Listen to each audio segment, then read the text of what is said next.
And there are queue for toxic pills and surgery. And then look at change. Isn't that a very potent symbol, a very telling symbol of where we are? I was listening to Dr. Chidi. Dr. Chidi Ngwaba is one of the leading lifestyle specialists in the UK, and he sent me a video presentation that he did on Friday. And in that video presentation, he says, look, I'm dealing with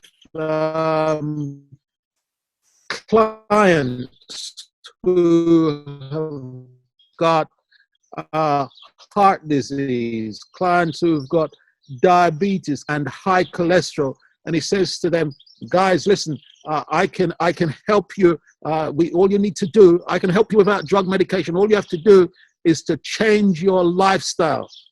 And he says, many of them say to him, listen, doc, I'm not interested in the lifestyle change. Listen, I'm happy with my life as it is. Just give me a pill, man. Just give me that vaccine or give me that tablet. In fact, the world right now is looking for salvation through vaccine. Just give me that COVID vaccine so that I can carry on with my life, carry on doing what I'm used to doing. And Dr. Chidi said, it's amazing how many people are saying to him, doc, just fix me up with a pill so that I can carry on doing what I like to do. Because straight is the gate and narrow is the way which leads to life, and few there be that find it. I just want to share this presentation with you. My name is Peter Gurtje. I'm a director of the Nordic Cochrane Center in Copenhagen. Can you see that? Professor of Research Design and Analysis at the University of Copenhagen. Yes, we Years can. ago, I found out that prescription drugs are the third leading cause of death after heart disease and cancer.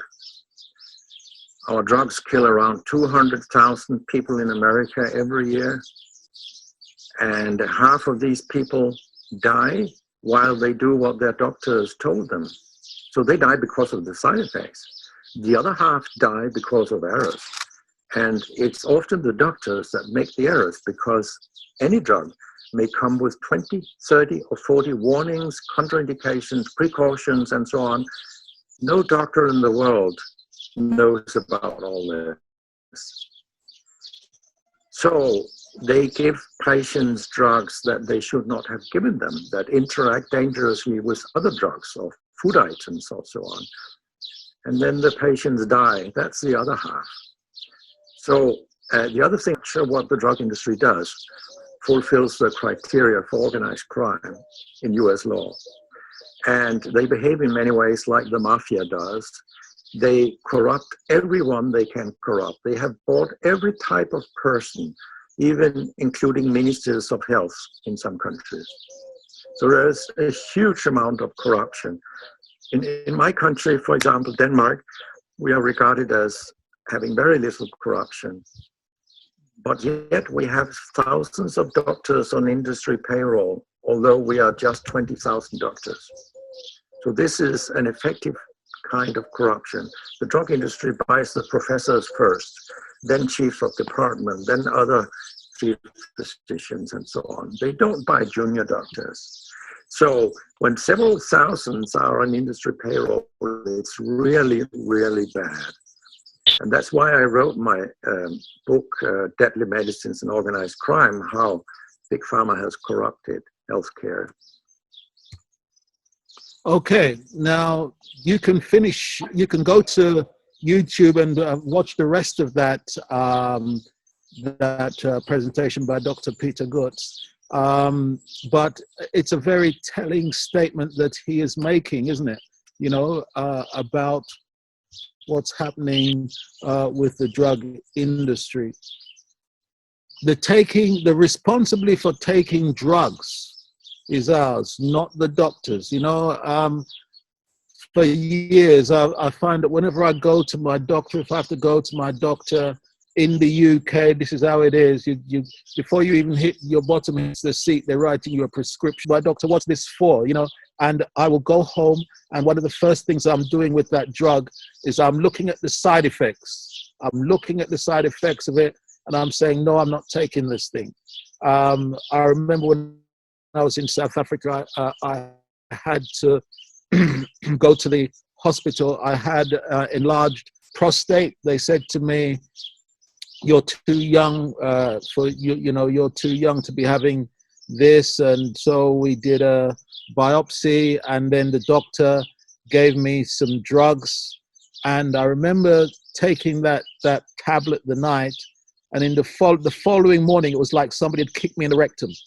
I could hardly walk. And I said, well, if this thing has done that to me in one night, what will it be doing to me? And I just discarded it and looked for a so we are told that we are not excusable if through ignorance we destroy God's building by taking into our stomach poisonous drugs under a variety of names we do not understand. It is our duty to refuse all such prescriptions, you know, and so we need to know what we're taking. And very often, you know, they come in these fancy names, whether it's in Latin or Greek or whatever, or it's in the name of the person who invented the drug and so on. But we don't really know what's going into our bodies.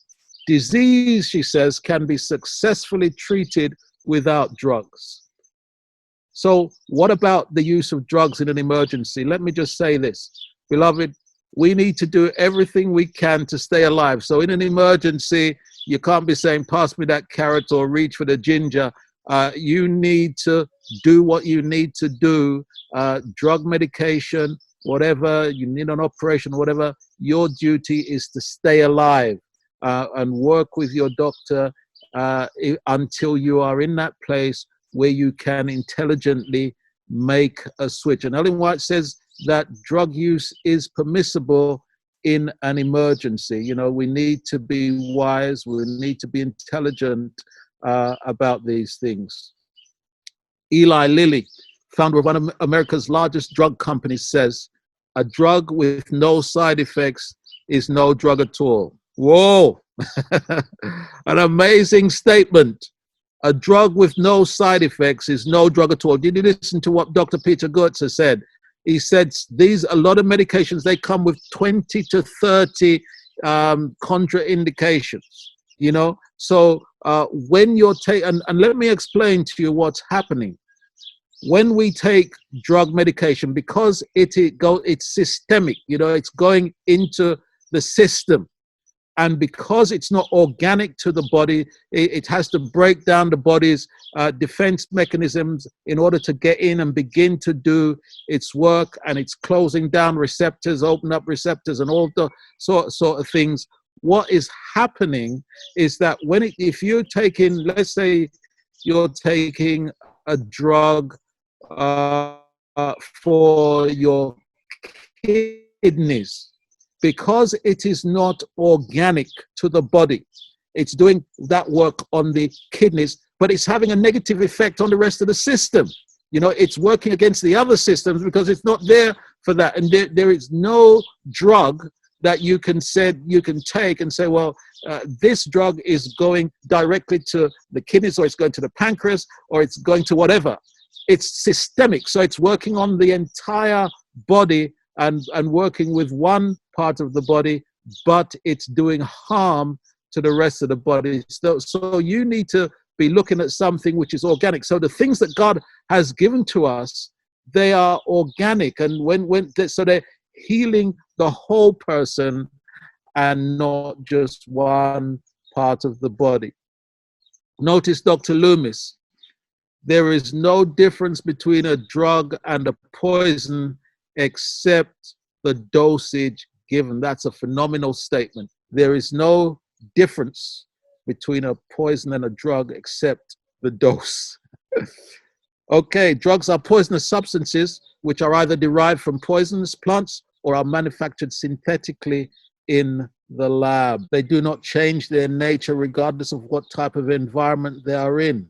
So a poison is always going to be a poison, whether it's inside or outside of the body. It is a poison, and it's all about the quantity or the amount.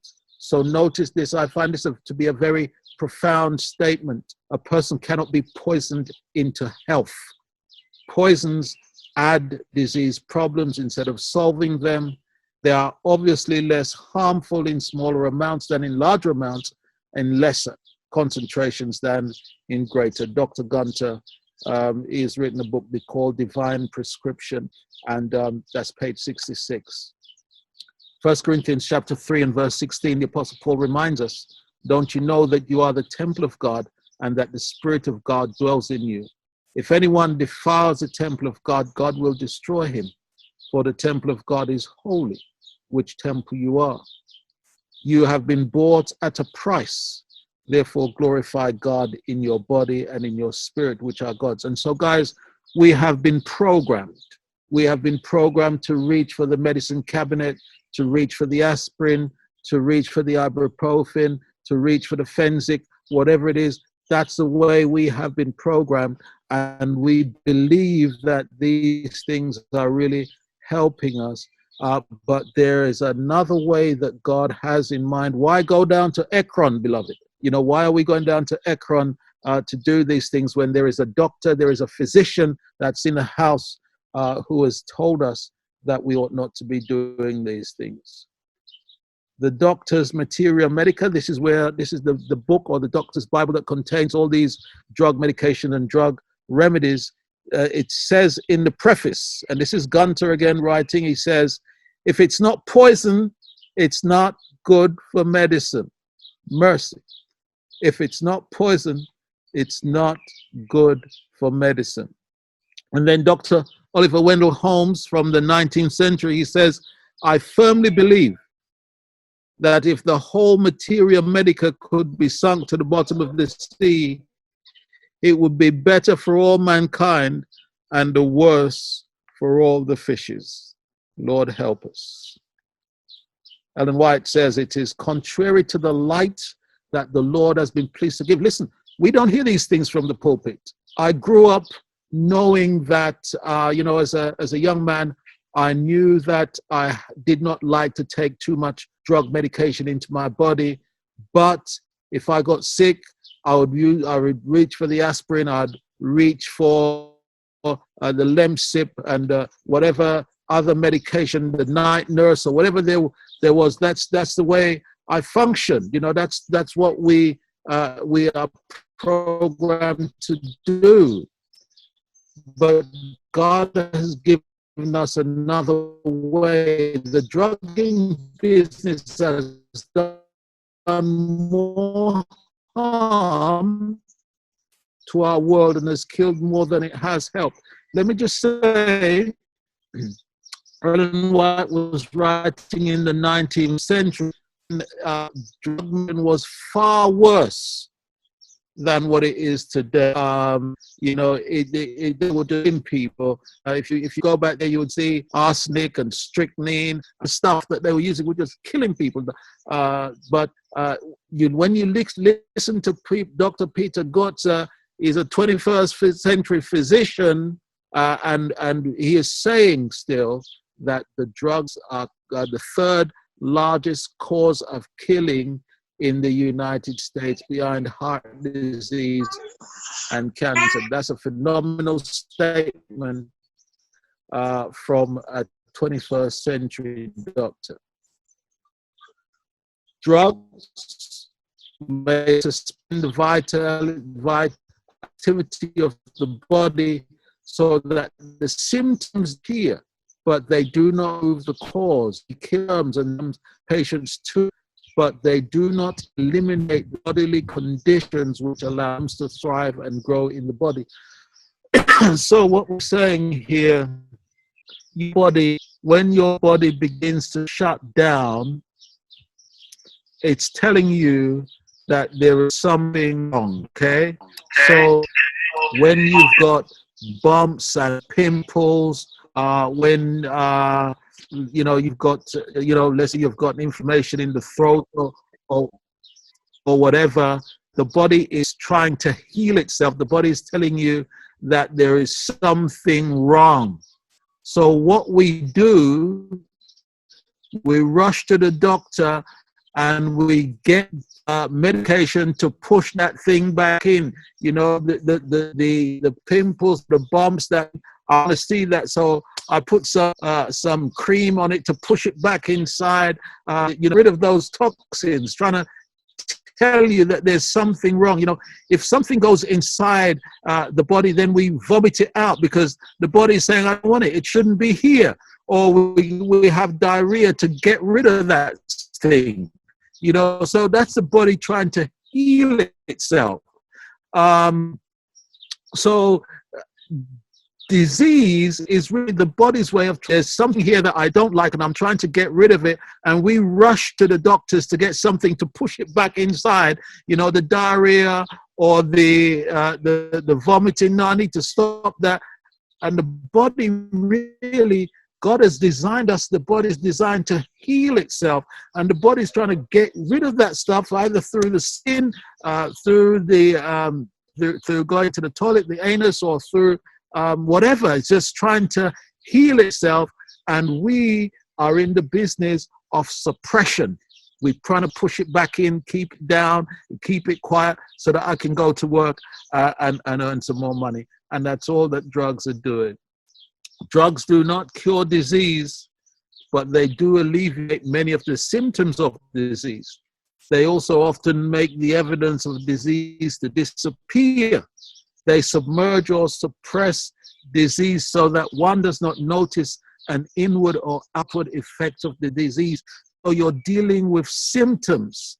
You're like the person who's saying that, Mark Inley shares the story of a guy who comes into, he said they're up there, and the guy walks into the cabin and he says, I've been healed. And he puffs on his cigarette. I've been healed, and we're just saying, give me the drugs so that I can continue doing the rubbish that I'm doing. At the moment in England, the mantra from the Prime Minister is that we need that vaccine. We need the vaccine so that we can continue with our lives. We need the vaccine for AIDS so that we can continue to be promiscuous. We need, and it's salvation by vaccine, when God is calling us to another way of living. We don't have to go down to see Beelzebub and ask him. We don't have to go to Ekron. There is a doctor in the house. All drugs mask symptoms. They mask symptoms of even fatal diseases. Given poisonous drugs then amount to harmful interference with the healing processes of the body. So what are we saying?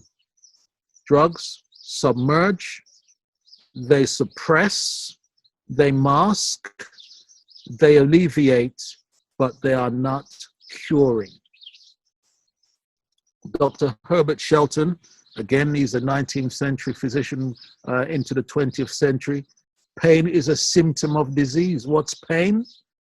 Simply sensation or feeling so intensified as to be uncomfortable. It is nature's thou shalt not.